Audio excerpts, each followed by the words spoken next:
Salam, salam, outsider, le débrief commence. Maintenant, Aston Villa, ils arrivent d'habitude avec des Lucas Digne, des machins, ils accélèrent, ils nous fatiguent sur le côté des centres, des Matikash, des...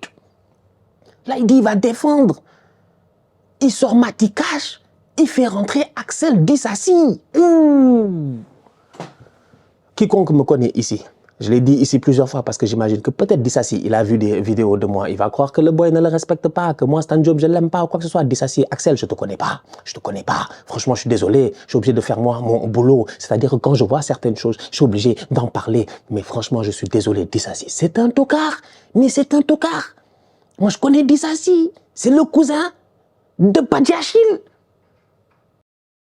Le Paris Saint-Germain l'emporte aujourd'hui 3-1 à domicile face à Aston Villa. Top performance de la part des Parisiens. Ce but de Nuno Mendes à la 92e minute est extrêmement important, je dis bien. C'est un but qui va valoir son pesant d'or. Je ne sais pas si c'est comme ça qu'on dit ça en français. Je ne sais pas, il y a une expression là. Ils disent son je ne sais pas quoi d'or. Mais ça va valoir, je dis bien, de précieuses choses au match retour. Pourquoi? Parce qu'en marquant ce but-là, Nuno Mendes leur donne 2 bouteilles d'oxygène. 2 bouteilles d'oxygène, 2 buts d'avance. Avant ce but-là, ils en avaient qu'une seule. Ils allaient aller à Villa Park avec une seule bouteille d'oxygène. Tu peux te faire étouffer, tu as besoin de respirer. Aujourd'hui, ils peuvent aller à Villa tranquillement et sereinement, même si ils ont fait une top performance, parce qu'on ne sait jamais ce qui peut arriver au football. Ce match-là, franchement, a été maîtrisé de fond en comble par le Paris Saint-Germain. Villa m'a déçu. J'ai d'abord envie de parler de Unai Emery. Franchement, c'est quoi ce tocarisme, tonton?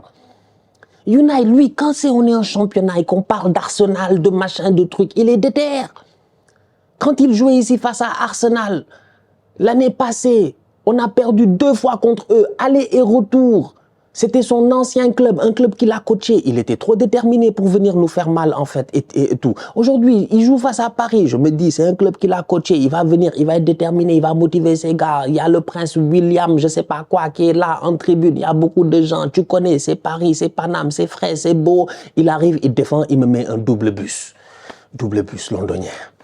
Double bus de tocards. Ils sont là, ils sont en train de défendre. Ils ne se gèrent pas. Je suis déçu aujourd'hui du match de Aston Villa. Aston Villa est venu avec une tactique de peureux.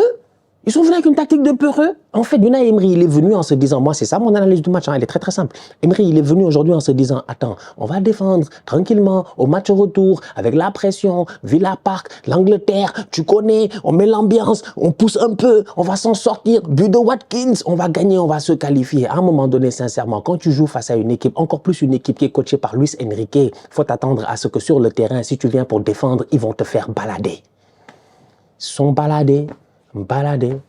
Balader aux Champs-Élysées.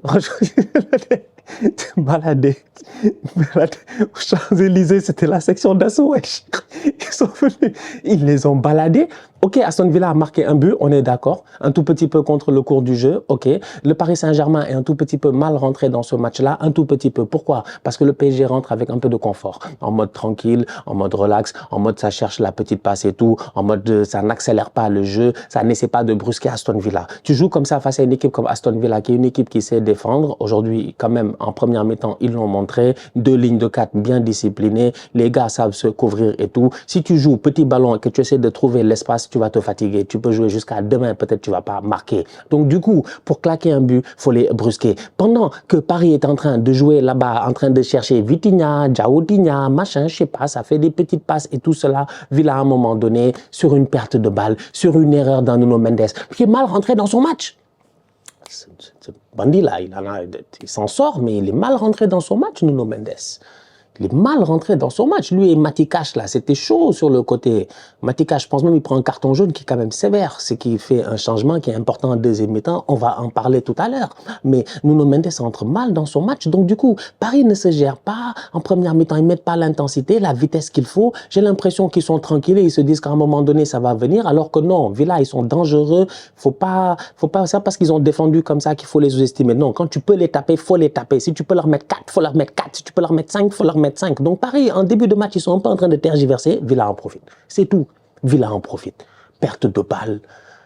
Dès que Nuno Mendes perd le ballon, il revient jamais. Rodgers, il plonge au deuxième poteau, il est tout seul, il n'y a personne pour le couvrir. Pacho, tout le monde est parti évidemment de l'autre côté pour essayer d'aller bloquer un éventuel centre, une passe de Rashford pour Tielemans et puis tout cela. Donc du coup, Rodgers se retrouve au deuxième poteau, il claque son but. Il n'y a pas de problème. Derrière Paris, rapidement, ils ont réagi. Quand ils ont commencé à accélérer le jeu, c'est là où ils ont commencé à surprendre cette équipe d'Aston Villa. Et là, c'est passé à travers un boy qui, franchement, je sais pas, lui, il vient d'arriver dans la discussion, je sais pas. C'est le boy, lui, il est arrivé, vraiment, lui, il est fatigant. Nous, on était bien dans nos discussions de Golden Boy. Moi, je veux placer mon boy Miles Lewis Kelly pour le meilleur jeune joueur ballon d'or des Golden Boy. Top saison à Arsenal, latéral gauche. Le deuxième que je pense qui est pertinent, c'est Koubarsi.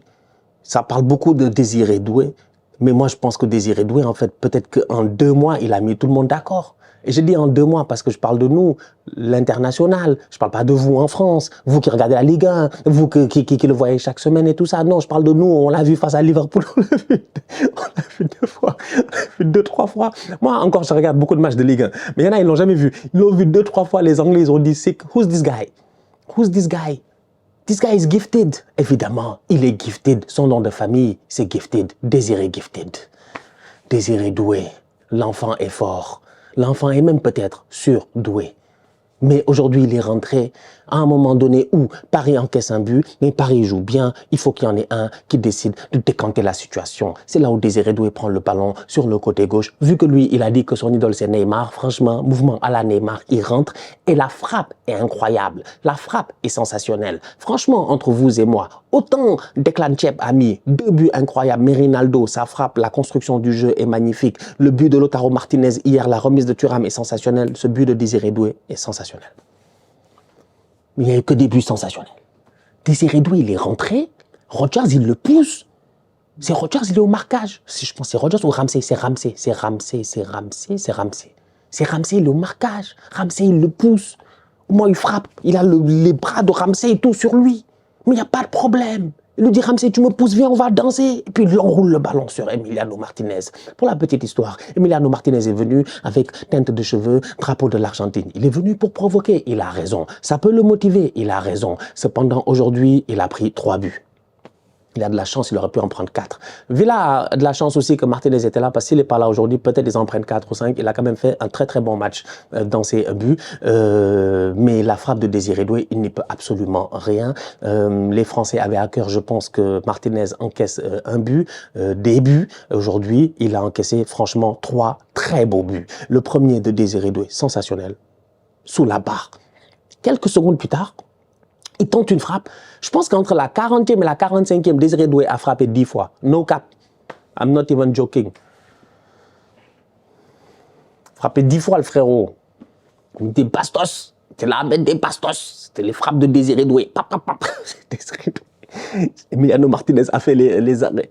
Il y a eu une frappe d'Ousmane Dembélé aussi en première mi-temps. Arrêt de Emiliano Martinez. Franchement, il a été très bon, Emiliano Martinez. Sincèrement, il a été très très bon, malgré le fait qu'il a pris 3 buts. Donc Désiré Doué est sur le côté. Désiré Doué, qui est un des joueurs parisiens durant cette première mi-temps, qui est un des plus intéressants. Non seulement, en plus de cela, il fait beaucoup d'efforts. Il court, il défend. Tu le vois, il revient très très bas sur le terrain. Mais au-delà de cela, quand il a le ballon, il essaie de créer cette différence. Plusieurs fois, et c'est ça le problème du PSG en première mi-temps, c'est qu'ils essaient de faire des petites passes. Donc Désiré, il vient, il prend le ballon, il veut jouer le 1-2, je te donne, tu me redonnes, machin. Ah, gars, tu te fatigues, franchement. Villa, ils sont là, ils sont posés, ils vont bouler le ballon. Donc, à un moment donné, il faut les brusquer. Il faut les brusquer. Et c'est ce qu'il a fait. Bien joué de sa part. Ça relance le Paris Saint-Germain. Le PSG va à la mi-temps. Le PSG revient en deuxième mi-temps. Kvaratskhelia met un but. Mais franchement, ça me permet de parler du changement de Matikash. Et de pourquoi Unai Emery, il a joué le match, franchement, comme un peureux. Mais Unai, tonton, fâche-toi. Mais moi, je comprends pas. Aston Villa, ils arrivent d'habitude avec des Lucadines, des machins, ils accélèrent, ils nous fatiguent sur le côté des centres, des Matikash, des trucs.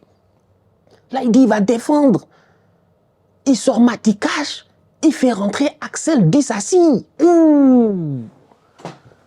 Quiconque me connaît ici, je l'ai dit ici plusieurs fois parce que j'imagine que peut-être Disasi, il a vu des vidéos de moi. Il va croire que le boy ne le respecte pas, que moi, Stan Job, je ne l'aime pas ou quoi que ce soit. Disasi, Axel, je te connais pas. Je te connais pas. Franchement, je suis désolé. Je suis obligé de faire moi mon boulot. C'est-à-dire que quand je vois certaines choses, je suis obligé d'en parler. Mais franchement, je suis désolé. Disasi, c'est un tocard. Mais c'est un tocard. Moi, je connais Disasi. C'est le cousin de Badiachil. C'est des cousins. Dissassi Badiachil, c'est des cousins, c'est la famille du tocarisme. Eux tous, franchement, c'est des cousins, des nullards, des tocards. On l'a prêté, il est parti à Aston Villa. Unai Emery 2-3 fois, il l'a fait jouer latéral sur le côté en championnat. Il a cru que quoi? Il a cru que quoi? Dissassi ici, il y a des boys même contre des Ipswich, il a failli mourir. Dissassi à Chelsea, il a failli mourir. Quand Villa l'a pris, ça, j'ai pas compris. J'ai dit, attends, c'est... Allez, vas-y, il y a des agents, ils sont très forts. Donc c'est bon, il va finir à Villa. Deuxième partie de saison, on va voir. Il arrive là-bas, c'est pas comme si le boy, il était devenu fort. Dissassi, moi je sais pas. Défenseur central, latéral droit, moi je ne sais pas en fait c'est quel genre de joueur. Sincèrement, il a l'air lourd. Le frérot, il est pas sharp. C'est compliqué. Tu le mets face à Kvaratskhelia. Mais toi, en fait, toi, tu es méchant. Tu es méchant. Unai Emery est méchant. Il est méchant, il est méchant, il est méchant. Il est méchant. Il est méchant. Mais Vara après le boy, il a dribblé. Le boy a fait la capoeira, frère. Tu peux quoi? Tout le monde se fait dribbler sur un terrain de football. Jérôme Boateng ici s'est fait dribbler. Machin, tout le monde se fait dribbler. La dernière fois, c'est pas les Guardiola face à Mbappé, Manchester City. Tout le monde se fait dribbler ici. Le problème, il est simple, c'est que c'est le coach qui met le joueur dans des mauvaises conditions. Tu ne peux pas faire. Mais moi, je préfère garder Mati Cash avec un carton jaune. Mais je prends le risque, hein. Mais je prends le risque, franchement. Je dis non, Mati, vas-y, smart boy, avec un carton jaune que de mettre Dissassi dans ce match-là. Et malheureusement, ça les a complètement tués. Parce que dès le début de la deuxième mi-temps, Kvaratskhelia est venu et puis il a mis le feu. Il a mis le feu. Un contre un. Papa, il est venu, frappe le ballon, ça frappe le poteau, ça rentre. Que des buts de fou, en fait, ces deux derniers jours. Superbe but de Vara. Martinez n'y peut absolument rien. Paris a continué à contrôler ce match-là tranquillement. Villa n'a pas vraiment existé. Marcus Rashford a été décevant. Voilà, c'est vraiment, ça a été compliqué. Ça a été compliqué pour eux. La rentrée de Asensio, tout ça, Oli Watkins, ils n'ont jamais trouvé les ballons pour mettre ces boys-là dans les bonnes conditions, vu qu'ils ont passé leur temps à défendre derrière. Donc du coup, ça a juste été très très difficile pour eux. Par contre, au niveau de Paris, franchement, c'est une belle victoire. Comme j'ai dit en début de débrief, c'est 2 buts d'avance qui sont importants à Villa Park. Il y aura beaucoup de pression, mais je pense que normalement, ils devraient tenir. Aujourd'hui, ils ont été nettement plus forts, nettement supérieurs. Ils n'ont jamais reculé. Ils ont eu beaucoup de contrôle. Ils sont restés très calmes. Ils sont restés très posés. Il y a eu des phases de jeu où ça a accéléré. C'est là où ils ont marqué. Il y a eu des phases de jeu où ça ralentit. C'est là où de temps en temps, ils perdaient un peu de temps, que tu avais l'air qu'ils étaient en train de ramer. Mais sinon, globalement parlant, c'est une très bonne performance de la part des Parisiens. Pacho, Beraldo, ils n'ont pas eu grand-chose à faire, même s'ils ont encaissé un but. Ousmane Dembélé va donner sa passe décisive en fin de rencontre, en mode numéro 10, à Nuno Mendes qui vient, qui fait un crochet là encore, je ne sais pas c'est quel défenseur il a laissé là-bas. Et puis là, juste le gardien, quoi, sur la transversale. Top performance de la part du PSG, franchement. Mon tonton, là, il est content. Je sais que là, il est heureux. Là, il est très, très content. Il est très serein. Voilà. Tonton, toi, tu as mis 3 buts. Moi, j'ai mis 3 buts. Bon, si toi, tu te gères en Angleterre la semaine prochaine et moi, je me gère en Espagne la semaine prochaine, tonton, c'est toi contre moi en demi-finale. Les problèmes de famille. Les problèmes de famille. En tout cas. Donc, voilà. Mais franchement, Vitinha, il est fort. Hein. Vitinha, il est fort. Vitinha est très fort. Je ne sais pas, il a un flow, quoi. Il a un flow, en plus. Il a un flow, il assume le flow, il sait jouer au foot. Je ne sais pas, vous avez compris. Vitinha est très fort. Très, très fort. Très fort. Même les petites passes, là, quand il les fait, il met du flow dans les passes. Interesting. Belle équipe du PSG. Qui a les moyens d'aller jusqu'au bout et qui va se donner les moyens, en tout cas, d'aller jusqu'au bout. Villa va devoir se réveiller. Je m'attends à une vraie performance de la part d'Aston Villa à domicile, qui fasse un vrai match, en fait, comme un match de première ligue. Qu'ils jouent l'intensité, qu'ils jouent le physique, qu'ils sortent, qu'ils attaquent, franchement, mais qu'ils ne fassent pas ce genre de performance qu'ils ont faite aujourd'hui, où ils vont défendre pendant 90 minutes. Parce que tu joues comme ça face à une équipe qui a le ballon 90% du temps, pour marquer, il faut qu'ils fassent une erreur. Ils ont fait une erreur, Nuno Mendes, Villa a marqué. Sinon, peut-être Villa ne marque jamais. En tout cas, la famille, on se capte très bientôt pour une nouvelle vidéo. D'ici là, on continue à liker, on continue à partager. On s'abonne. On est ensemble, on reste en santé. Toujours le plus important. Outsider.